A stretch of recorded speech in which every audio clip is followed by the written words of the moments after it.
dumpster. The rub is changing. I can smell it in the air.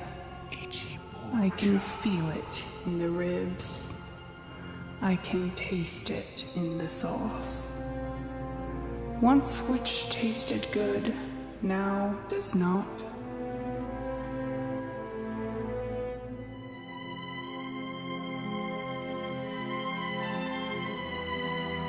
It began with the great forging of the 3 divisions. The dumpster, great miners of trash, weakest of them all. Brutal, a balanced yet strong division. And finally, Porker, who above all else desire power. For within the Porker division was a great deceiver, Thigpen the Cruel. In the year 2011, when the Pork Rub League, first of its name, Thigpen was offered entry into the league as the final 8th member. Knowing he could rule the league with ease, with his cunning, cruelty, and malice, Thigpen agreed on entry to destroy the others.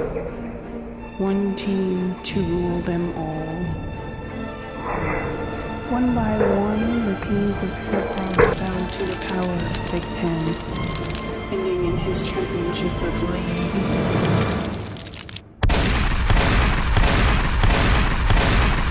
But there was some that resisted. In 2012, the league was forgotten, but word spread to others wishing to end Thigpen's reign. In 2011, Kelby, the House of Cook, the Dream Killer, and Grant of House Rivera, the All-Pro 6 men, joined a last alliance of 9 teams to fight Thigpen and end his domination. On the slopes of Pork Rub Mountain, the Pound Town Plunderers attempted to destroy Thigpen, but the power of Thigpen was too strong. With Pound Town destroyed, the alliance was broken. So it was Thigpen the Cruel, now champion a second time, began his second reign.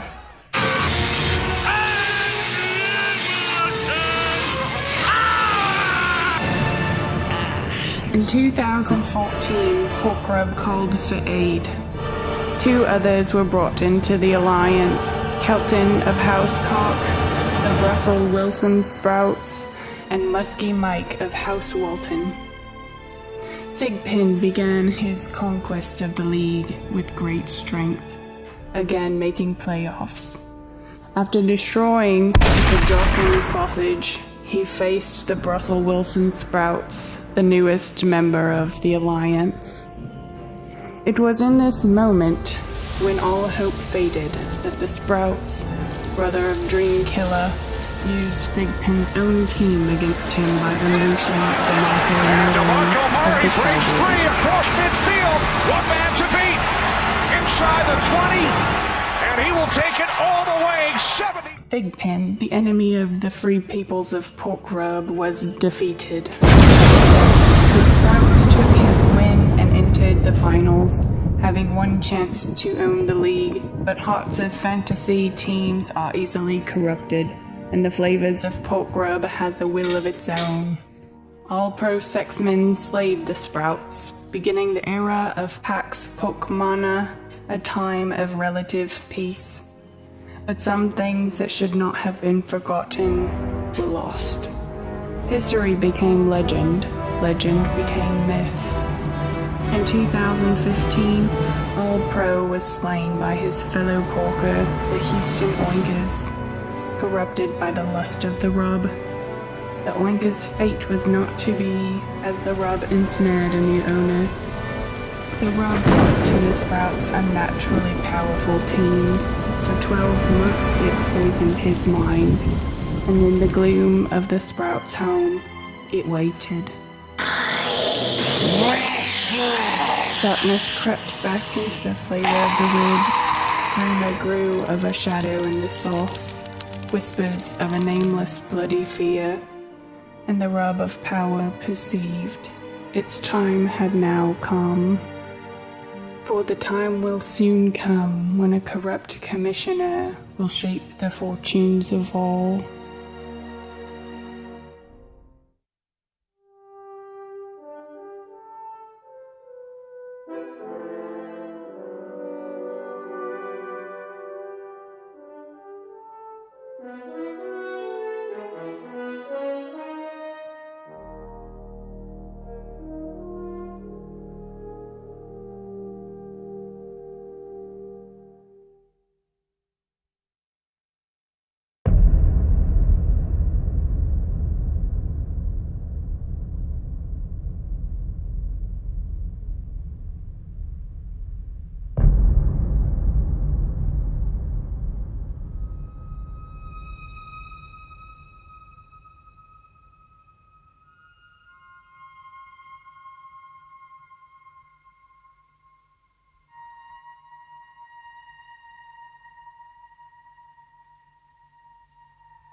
Last year we had a proposal from Grant, one of the better teams in the league, proposing a few different rule changes, and one of them was going from 2 divisions, east-west, to 3 divisions, brutal, dumpster, porker. So after the initial voting period, I thought things would be pretty much smooth sailing after that. We had the draft, which there's always a few people who make interesting decisions there. So John was one, picking Big Ben around 6 or 7. And then Steve picking Russell Wilson and then Andrew Luck back-to-back in rounds 3 and 4. that's where things changed. What is your opinion on that trade that went down last year that sent the league into a frenzy? It's still bullshit. That's it. Bullshit. Ian, what place did you get in the season that you cheated recently, the last one?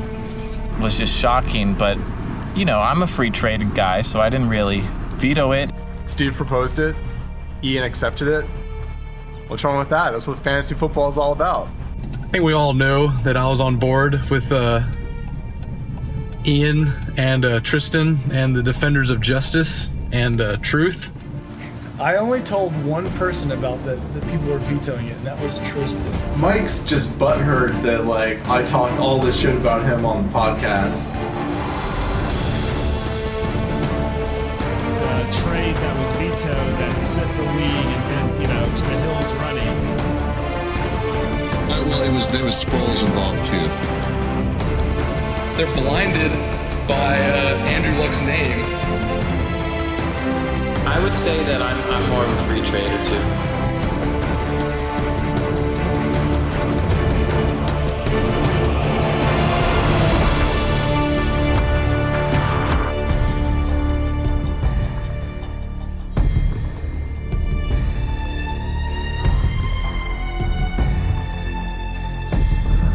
Bloody Friday, an innocent day that began with a simple trade between Ian and Steven. Before week 1 of the season started, I got talking to Steve about a trade, and I proposed sending him Julian Edelman and Andy Dalton for Russell Wilson. He never responded. Ian had just recently taken over as the league manager. Well, I guess he was always the league manager, but he felt emboldened by his new powers, and he thought, whatever, I'll just steamroll this trade and let it fly under the radar and take advantage of poor Steve, But then I got a trade from him that Friday saying he would trade me straight up Andrew Luck for Andy Dalton. Now, Luck was like a second round pick, the top quarterback, if you will, and then Dalton was like a backup. So when I first heard of this trade, I was like, that is flat out trade rape. Yeah, Andy Dalton for Andy Luck, that might be the stupidest trade I've ever heard of or read about. Now, I don't condone rape. I think it's a terrible thing. So obviously I was not for this trade by any means. I think the season bears out that Andrew Luck is about 10 times better than Andrew Dalton, all things considered. I was pretty shocked when it happened, to be honest, because you think about Luck, quarterback who can run, he can pass, he's always on a team that's behind, so he gets a lot of opportunities. And I'm sure Steve was willing to do this trade and in hopes for some kickbacks or some sort of preferential treatment later on in the season. The worst part about it was the start of the season, this Bloody Friday trade, and it made me question how genuine, how serious is this league when we're having an Andrew Luck for Andy Dalton trade before the season starts. And for him to, be traded right after the draft for a quarterback that doesn't even have a soul was just shocking. Which is, I think, what kind of pissed off everybody. But then, that trade goes through, or that trade is accepted. Everyone vetoes. I did not veto that trade.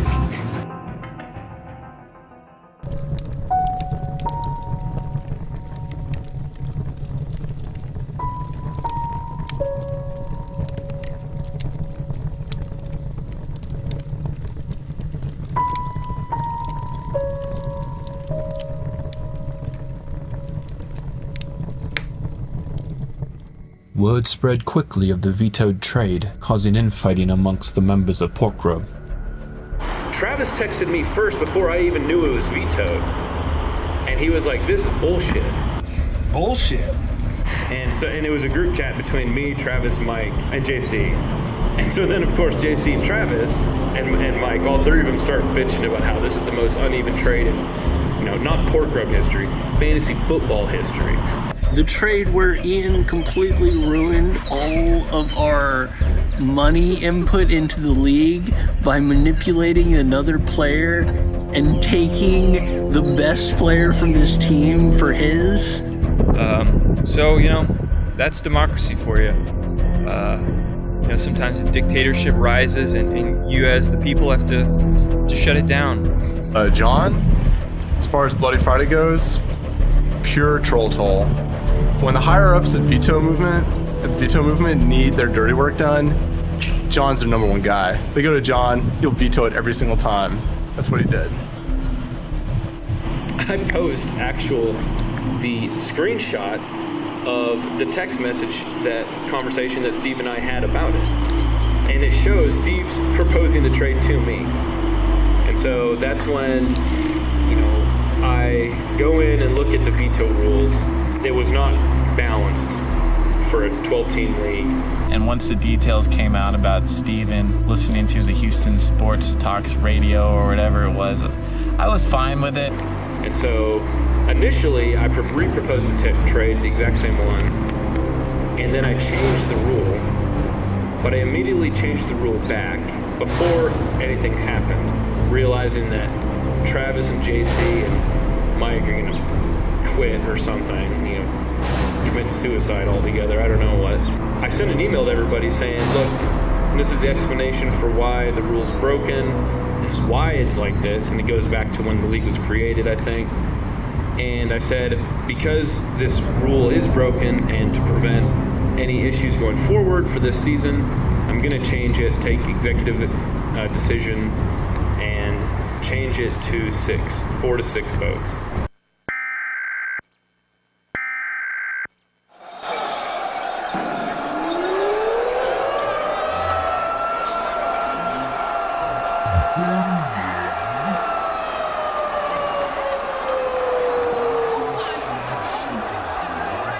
Do you think that the commissioner should have been fired after the grievous injustices he did to certain teams? Fired? No.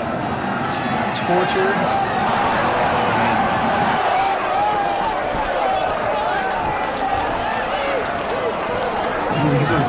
Marcus, the question basically is, should we torture Ian for trying to shoot the league of a bunch of money? That's grounds for torture. Yes, that's grounds for torture.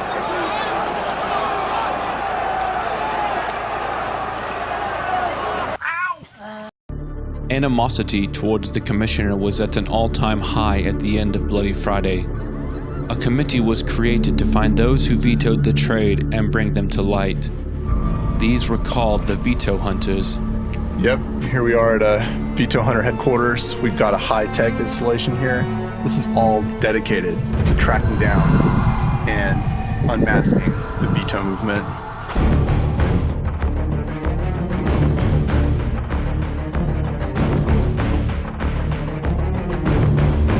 Got it! Got it! Got it! This is the tree of treason. Cracked the hierarchy of the veto movement. We've got the Dark Lord JC. He's running the show. He's got his henchmen fighting Mike Walton. I got 2 words for this guy: plausible deniability. We've got Travis. He's his right-hand man. And they're the heads of the veto movement. What do we have going on here? This is what we've got. This is their ideological structure. Lenin, Marx, Stalin. Okay? They disguise any party payoffs, party transactions by using defunct Soviet currency. And we have proof of it right here. This is from 1961. They're still using that to pay each other off. They avoid detection by using that, but they have not avoided us because the veto hunters are using the most advanced and anti-cryptographic technology to track these people down. Right here we got our sophisticated Veto Hunter tool. It's a big sound collector, and we can collect and decipher any coded messages the Veto Hunters are sending. But if the Veto movement is sending, we're the Veto Hunters. This is the Veto Hunter processing unit right here. Takes the sound in, and then out pops here the answer of who the Veto movement people are. Right here we've got a little stealth probe for hunting down the sneakiest Veto movement folk. It's found 2 of them so far. So the Veto movement uses 100-digit prime number encryption to hide who they are. So we have to take all those numbers and pump them into this storage tank right here. And then we take that and we feed it through one of those gizmos over there. Check it out. One of those things. And then that processes these numbers. It takes about 30 minutes to do that. Using the latest in crypto forensics, we've been able to uncover who actually vetoed the Bloody Friday trade. On the first trade, we have Travis Wormtongue Bryce, John Baskowitz, Rand Rivera, Kelby Cook. On the second trade, we have confirmed Wormtongue Bryce, John Baskowitz, Marcus Tatum, and the fourth one took a little bit more digging. So after I made this unicorn, it all made sense with this text I got a few weeks ago. JC was the 8th veto vote, the Dark Lord.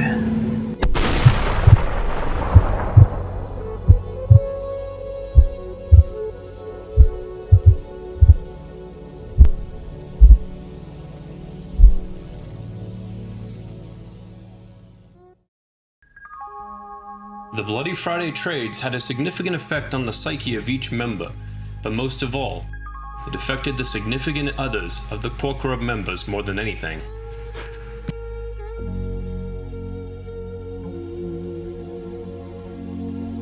Pork Rub is dumb. What are your thoughts on last year's Pork Rub season? I don't really recall it. JC obviously should have won. Even on the off season, it's planning for the next year. Staying up late, making trees of treason. That recently myself and my girlfriend, Captain McCoy, have become engaged. That's awesome, man. That's awesome, man. Awesome. It's the bane of my existence.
Oh God!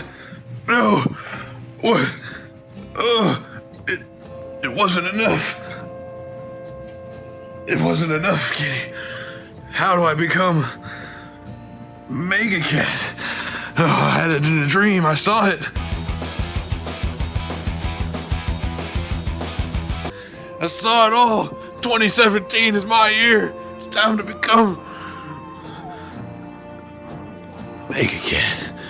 So after spending time in hibernation, feeding off my mass, I've become smaller and I need to bulk back up for 2017. And in my dreams, I saw the way to go. This wonderful spread brought to me by in a vision from Mega Cat himself. The Snicks, the Fancy Feast, the protein, and the liquor. The liquor, it lubes up the brain to do the thinking. Okay, so I've got my meal right here, all ready to go. Got the Fancy Feast. Yeah. Oh man. 2017, baby.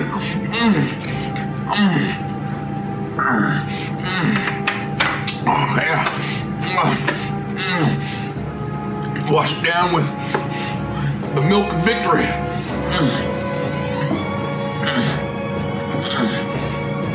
Yeah. And the liquor to wash it all down.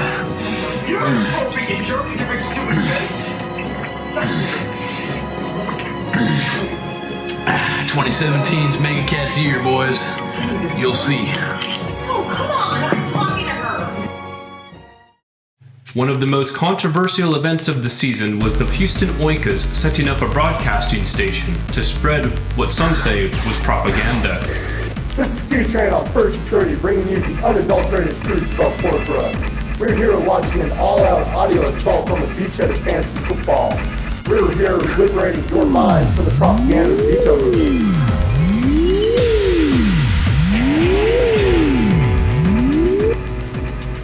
What do you think about Tristan's podcast? Do you think it's propaganda like other folks such as this man have said? Look, it's unwatchable. Like, I can't listen to that podcast. I've listened to him and Marcus talk, push the conversation in directions every step of the way, and I can't deal with it. Tristan spewed all this shit about me, manipulating people to veto this trade, which in fact, Tristan actually manipulated or convinced one person to veto the trade, while I convinced 0 people to veto the trade.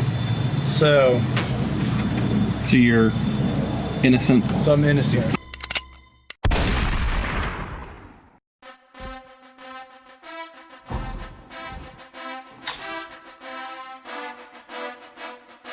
You know what you're looking at, right? You're looking at a record setter, record breaker, dream killer. I went 9-0 to start the season. Now, most people ask, how did you do it? Easy. I know how to draft the right players. The real question is, why do I get punished? And why do I have to be last to waiver wires the entire year because I don't tank and I win? If it wasn't for being last in waiver wires last year, my streak would have continued past 9-0. I'd been undefeated and I would have been the champion. So if there's one thing that was good that came out of Bloody Friday, it was the obvious need for a constitution. So we had to bring together the veto movement members and the Free Trade Party.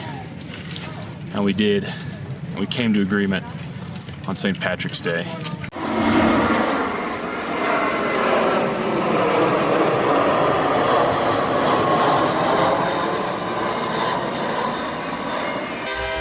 On St. Patrick's Day 2016, a secret meeting was held between delegates of the veto movement and the Free Trade Party.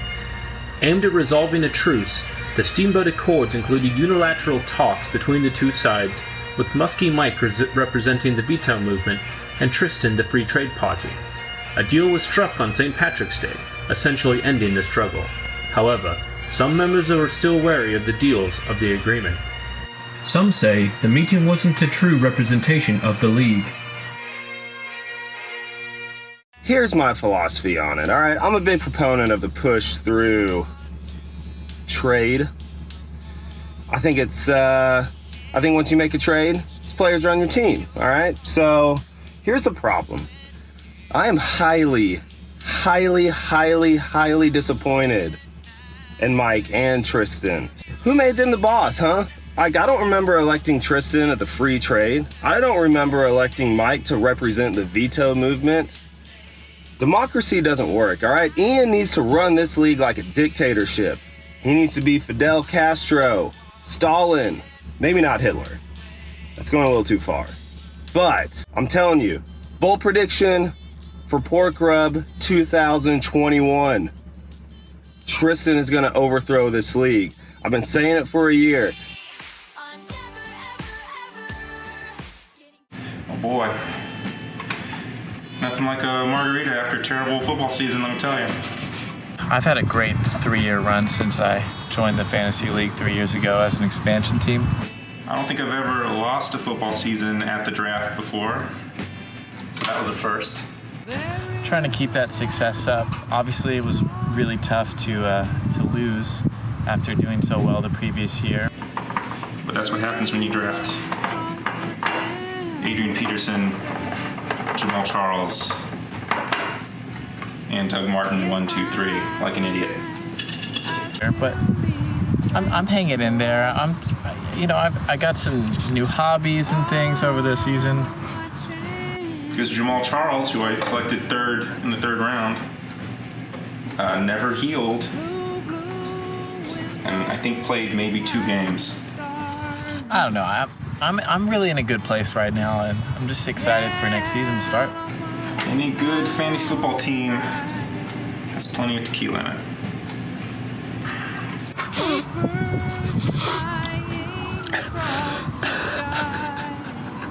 You know, what can't be said about last season? I think it was a tough season for the All-Pro Sexmen, all things considered.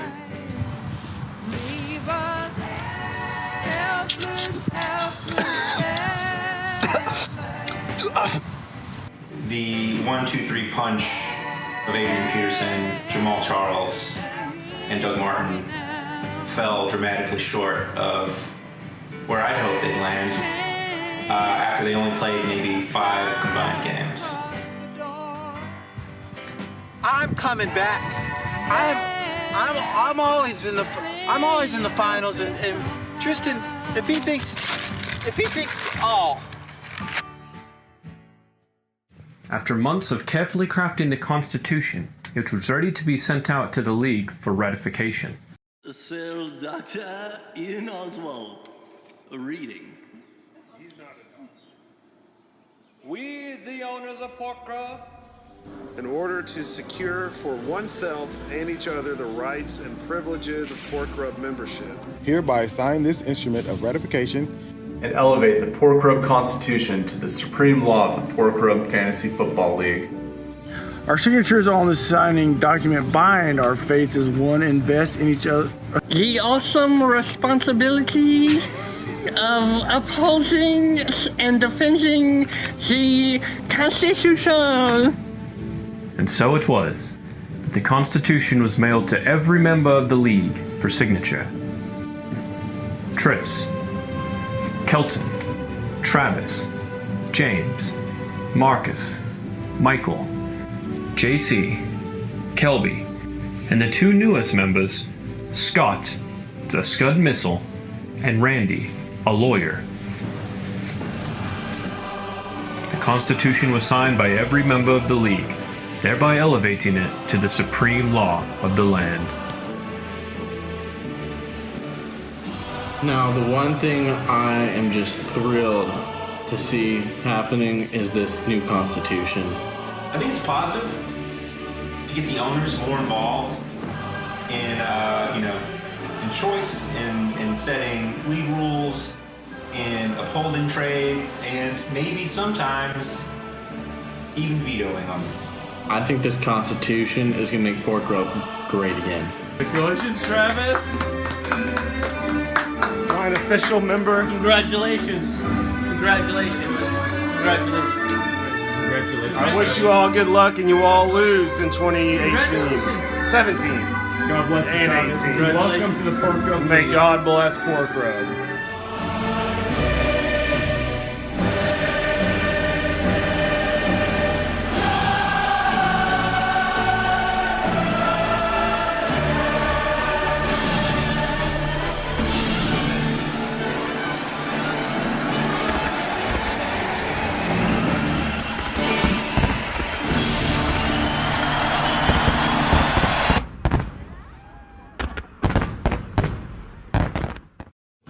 Leading up towards the playoffs, there are a few teams trying to fight for that final spot, but the Oikers were able to sneak in. The others that joined them in the playoffs were Thigpen's Odyssey, the Jawsome Sausage, Droopy Dragons, Dream Killer, the Oikers, and the Brussels Wilson Sprouts. In the end, the two teams making the finals were the Brussels Wilson Sprouts and the Houston Oikers, meeting again for the second consecutive year.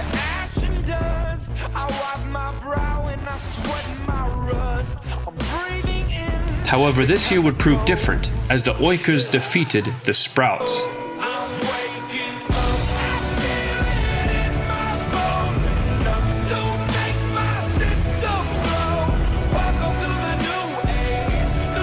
The Oikers are back to finish what was left unfinished.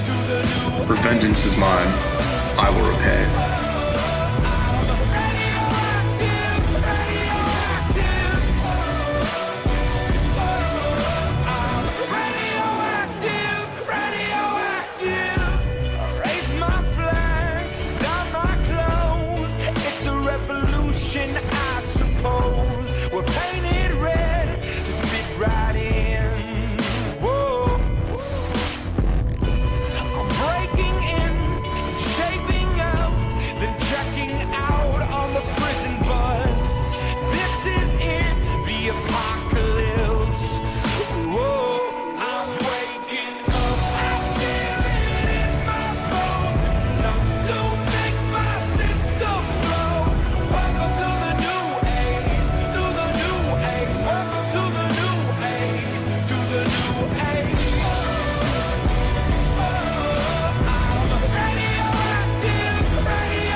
Sun hasn't died deep in my bones, straight from inside.